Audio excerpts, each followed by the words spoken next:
Hello friends, आज हम आपके साथ कॉम्पिटिटिव एग्जाम्स में नॉर्मली एक बहुत इंपॉर्टेंट टॉपिक होता है यूनाइटेड नेशंस का, उसके बारे में चर्चा करते हैं।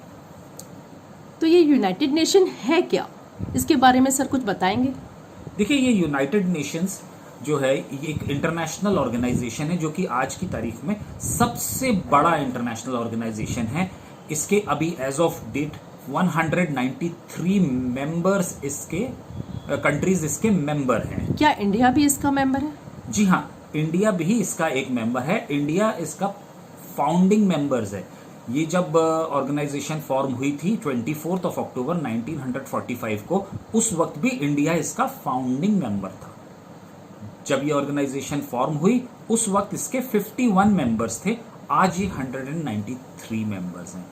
साउथ सूडान लेटेस्ट एंट्रेंट है जो 193rd मेंबर बना है। ऐसा भी पूछा जाता है कि नॉन परमानेंट मेंबर्स कितने हैं, मैंने अक्सर एग्जाम्स में देखा है, उसके बारे में कुछ बताएंगे? देखिए, ये नॉन परमानेंट मेंबर्स की जो आपने बात कहा, नॉन परमानेंट मेंबर्स और परमानेंट मेंबर्स होते हैं। इसका एक ऑर्गन है यूएन का, उसको कहते हैं सिक्योरिटी काउंसिल। सिक्योरिटी काउंसिल में 15 मेंबर्स होते हैं at any given point in time. इसमें 5 मेंबर्स परमानेंट होते हैं। जो परमानेंट मेंबर्स होते हैं उनका जो स्टेटस है वो हमेशा रहता है, परमानेंट रहते हैं, उनके पास वीटो पावर्स है। ये 5 कंट्रीज जो हैं ये हैं United states, Russia, France, United kingdom और चाइना। ये 5 कंट्रीज इसके परमानेंट मेंबर्स होते हैं। फ्रांस भी बताया गया था। पढ़ फ्रांस? हाँ, फ्रांस भी है। 5 मेंबर्स में फ्रांस भी है और बाकी के होते हैं 10 नॉन परमानेंट मेंबर्स। तो आपने जो बताया China, UK, USA, Russia and France. हाँ जी, ये 5 countries. Apart from this 10 non permanent members होते हैं। जो 10 नॉन परमानेंट मेंबर्स होते हैं वो 2-2 साल के लिए रोटेशनल बेसिस पर इलेक्ट होते हैं। 5 every 2 years? Yes, for every 2 years. और इनके पास वोटिंग वीटो के राइट्स नहीं होते। वीटो के राइट्स केवल 5 परमानेंट वीटो पे बताना चाहेंगे? वीटो पे भी क्वेश्चन मैंने एग्जाम्स में देखे हैं। वीटो मतलब कुछ डिस्क्राइब कर पाएंगे? मींस कि जब यूएन कोई रेजोल्यूशन पास कर रहे हैं और 5 परमानेंट मेंबर्स में एक राय नहीं बन पा रही है, कोई एक सिंगल ओपिनियन नहीं है और किसी का डिफरिंग ओपिनियन है, तो वो उस बिल को स्टॉल कर सकता है, वो बिल रोका जा सकता है जो रेजोल्यूशन यूएन पास कर रही है। तो किसी भी रेजोल्यूशन को पास करने के लिए 5 मेंबरों की सहमति होना जरूरी है। यदि एक भी मेंबर उसके अगेंस्ट चला जाता है तो वो वीटो होती है और वो बिल फिर पास नहीं हो पाता है।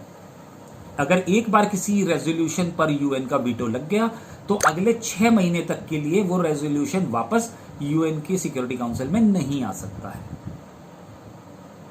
ओके, इसका फर्स्ट अपना जो सेक्रेटरी है वो कौन था, अभी प्रेजेंटली कौन है, इसके बारे में भी क्वेश्चंस देखें। देखिए, यूएन की एक ऑर्गेनाइजेशन है जो उसका एक ऑर्गन है, उसको कहते हैं सेक्रेटेरिएट। ये सेक्रेटेरिएट जो है ये न्यूयॉर्क में हेडक्वार्टर्ड है और ये पूरे की पूरी यूएन की देखरेख करता है। ये एक तरह से सारा कोऑर्डिनेशन करता है पूरी यूएन के जितने भी पूरी कंट्रीज में इनके ऑपरेशंस चल रहे हैं और उसमें जो पूरी कोऑर्डिनेशन इनकी ही रहती है। इसका जो हेड होता है वो होता है सेक्रेटरी जनरल। यूएन के जो फर्स्ट सेक्रेटरी जनरल थे उनका नाम था ट्रिग्वे लाई, जो कि नॉर्वे को बिलोंग करते थे। TRYGVE? Yes, TRYGVE, Trygve Lie. Lie, LIE, Lie, हाँ जी। And from Norway?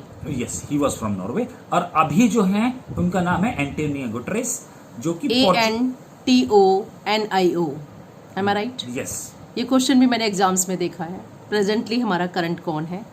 I think they are elected on 13 October 2016। Yes, 2016 में। हाँ जी, ये 5 साल का इनका रिन्यूएबल टर्म होता है। ये 5 साल के जब इनका टर्म पूरा होता है तो इसके बाद ये दोबारा इलेक्शन लड़ सकते हैं और इनको इलेक्ट करने के लिए जो वोटिंग होती है वो जनरल असेंबली में होती है। जनरल असेंबली यूएन का एक और ऑर्गन है, 3rd ऑर्गन उसका है, जो कि सबसे बड़ा ऑर्गन है और इसमें 193 मेंबर्स एज ऑफ टुडे इसके हैं। एक लास्ट क्वेश्चन और मैंने एग्जाम्स में देखा है, ऑफिशियल लैंग्वेज कितनी है यूएनओ की?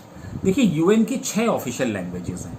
एक इंग्लिश, दूसरी फ्रेंच, तीसरी रशियन, चौथी अरेबिक, 5वीं स्पेनिश और चाइनीज लैंग्वेज मैंडरिन। मैं रिपीट करती हूँ, English, Chinese, French, Spanish, Russian and Arabic. Right.